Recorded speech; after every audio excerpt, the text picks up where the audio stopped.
जरा सोचिए, एक तरफ एक ऐसा शहर है जहां हर 5 मिनट पर साफ सुथरे पब्लिक टॉयलेट्स हैं, सड़कें एकदम चिकनी हैं और ट्रैफिक बड़े आराम से चल रहा है। और दूसरी तरफ है हमारे शहर, जहां कूड़े के पहाड़ हैं, गाड़ियों का शोर है और चारों तरफ एक अजब सी अफरा तफरी। ये दो अलग अलग दुनियाएं लगती हैं, है ना? तो चलिए, इस विश्लेषण में थोड़ी गहराई में उतरते हैं और समझते हैं कि आखिर मामला क्या है। ये जो फर्क है ना, ये वाकई हैरान करने वाला है। कोपेनहेगन जैसे शहरों में आपको हर तरफ एक व्यवस्था दिखेगी, एक सफाई दिखेगी। यहाँ तक कि लोग एस्केलेटर पर भी एक तरफ खड़े होते हैं ताकि जल्दी जाने वालों को रास्ता मिल सके। और फिर आते हैं हमारे शहर, जहाँ की हकीकत से हम सब वाकिफ हैं। कूड़े के ढेर, गड्ढों से भरी सड़कें और वो कान फाड़ देने वाला शोर जो कभी खत्म ही नहीं होता। ये सिर्फ परेशान करने वाली बात नहीं है, बल्कि ये एक बहुत गहरी समस्या की तरफ इशारा करती है। तो सबसे बड़ा सवाल यही उठता है कि भाई ऐसा क्यों है? क्या डेनमार्क के लोग कुछ अलग तरह से पैदा होते हैं, या हम भारतीयों में ही सिविक सेंस की कमी है? आमतौर पे लोग कह देते हैं हाँ, लोगों में सिविक सेंस नहीं है, लेकिन शायद जवाब इतना आसान नहीं है। असली वजह कहीं ज्यादा गहरी और उलझी हुई है। समस्या की पहली जड़ है सामाजिक। ये हमारे समाज के सोचने के तरीके से जुड़ी है, और खासकर तब जब बात सफाई की आती है। ये सिर्फ कुछ लोगों की बुरी आदत नहीं है, बल्कि एक ऐतिहासिक सोच का नतीजा है। हमारे देश में सदियों से सफाई का काम एक खास जाति के साथ जोड़कर देखा गया है। इसी वजह से समाज के एक बहुत बड़े हिस्से ने खुद को सफाई की जिम्मेदारी से पूरी तरह अलग कर लिया है। उनके दिमाग में ये बैठ गया है कि ये उनका काम है, हमारा नहीं। ये एक ऐसी सोच बन गई है जो हमारी रोज की आदतों में साफ झलकती है। ये स्लाइड इस मानसिकता को एकदम साफ दिखाती है। इस बात की विडंबना देखिए, कूड़ा हम सब पैदा करते हैं, लेकिन जो उस कूड़े को उठाने आता है उसे हम कूड़ा वाला बुलाते हैं। ये दिखाता है कि हम अपने ही फैलाए कचरे से कितना दूर भागते हैं, उसकी जिम्मेदारी लेना ही नहीं चाहते। और ये फर्क तब और भी साफ हो जाता है जब हम दूसरे देशों से तुलना करते हैं। डेवलप्ड देशों में अपने घर, अपनी गली को साफ रखना एक बहुत ही सामान्य बात है। वहाँ सफाई कर्मचारी को एक प्रोफेशनल की तरह सम्मान दिया जाता है। लेकिन भारत में हम ये काम किसी और पर डाल देते हैं, और अक्सर उन लोगों से ठीक से बर्ताव भी नहीं करते जो हमारी ही गंदगी साफ कर रहे होते हैं। अच्छा, तो ये तो हुई सामाजिक बात। अब आते हैं दूसरी और शायद इससे भी बड़ी वजह पर, और वो है हमारे सिस्टम की नाकामी।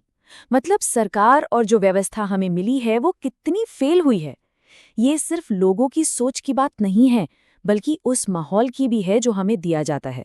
सिस्टम हमसे चाहता है कि हम नियमों का पालन करें, जैसे कि बाहर होने पर पब्लिक टॉयलेट का इस्तेमाल करें। सुनने में तो ये बिल्कुल सही लगता है ना?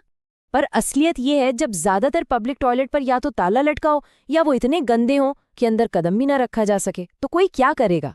एक तरह से सिस्टम ही लोगों को गलत काम करने पर मजबूर कर रहा है। एक और उदाहरण देखते हैं। हमसे कहा जाता है कि सड़क पर अपनी लेन में चलिए ताकि ट्रैफिक जैम ना हो और सब आराम से चल सकें। लेकिन तब क्या करें जब शहर की प्लानिंग ही खराब हो? जब एक 4 लेन का बढ़िया फ्लाईओवर अचानक बिना किसी चेतावनी के 2 लेन का बन जाए, तो कोई कैसे लेन में चलेगा? यहाँ गलती ड्राइवर की नहीं, सड़क के डिजाइन की है। हमारा सिस्टम ही केओस पैदा कर रहा है। इसका मतलब एकदम साफ है, हमारा व्यवहार हमारे आसपास के माहौल पर बहुत निर्भर करता है। इसे हर्ड मेंटालिटी या भेड़ चाल भी कह सकते हैं। अगर कोई जगह पहले से गंदी है तो वहां एक और चिप्स का पैकेट फेंकने में किसी को कोई हिचक महसूस नहीं होती। लेकिन वही इंसान एक चमचमाते हुए एयरपोर्ट या मेट्रो स्टेशन पर कूड़ा फेंकने से पहले 100 बार सोचेगा। क्यों? क्योंकि माहौल उसे अच्छा व्यवहार करने पर मजबूर कर देता है। तो हमने समस्या को समझ लिया है। ये सामाजिक भी है और सिस्टमैटिक भी। अब सवाल ये है कि इसे ठीक कैसे किया जाए। तो चलिए अब समाधान की बात करते हैं और देखते हैं कि आगे का रास्ता क्या हो सकता है। तो समाधान 3 स्टेप्स में है, और इसकी शुरुआत सरकार को ही करनी होगी। पहला और सबसे जरूरी कदम है अच्छा इंफ्रास्ट्रक्चर बनाना।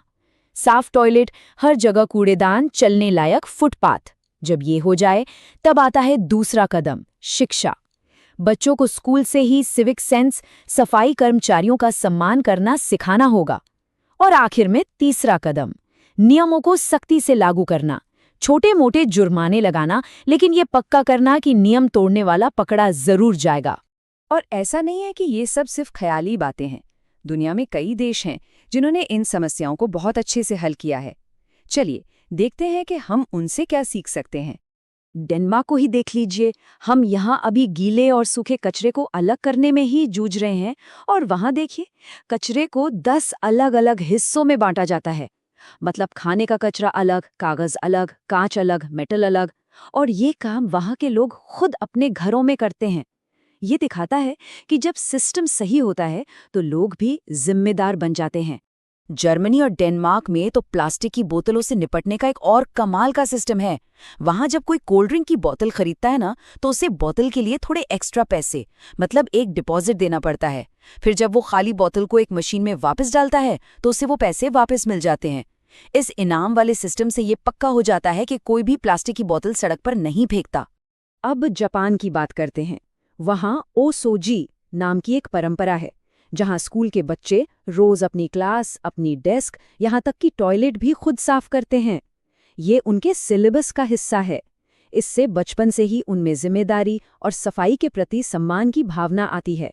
ये शिक्षा का कितना पावरफुल तरीका है। और चलिए वापस कोपेनहेगन पर आते हैं। ये आंकड़ा देखिए, शहर में 64% लोग साइकिल से आना जाना करते हैं। क्यों? क्या वो पैदाइशी साइकिलिस्ट हैं? नहीं। ऐसा इसलिए है क्योंकि वहाँ की सरकार ने साइकिल चलाने के लिए इतने शानदार और सुरक्षित रास्ते बना दिए हैं कि लोगों को गाड़ी से ज़्यादा साइकिल चलाना आसान लगता है। मतलब अच्छा इंफ्रास्ट्रक्चर दो, लोगों का व्यवहार अपने आप बदल जाएगा। तो आखिर में हम उसी बड़े सवाल पर लौटते हैं, क्या सिविक सेंस कोई ऐसी चीज़ है जो लोगों में अंदर से आती है, या फिर ये उस माहौल और सिस्टम का नतीजा है जो हम बनाते हैं?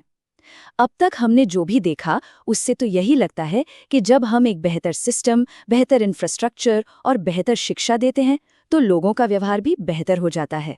तो शायद कमी लोगों में नहीं, उस सिस्टम में है जिसे हमें मिलकर ठीक करना है।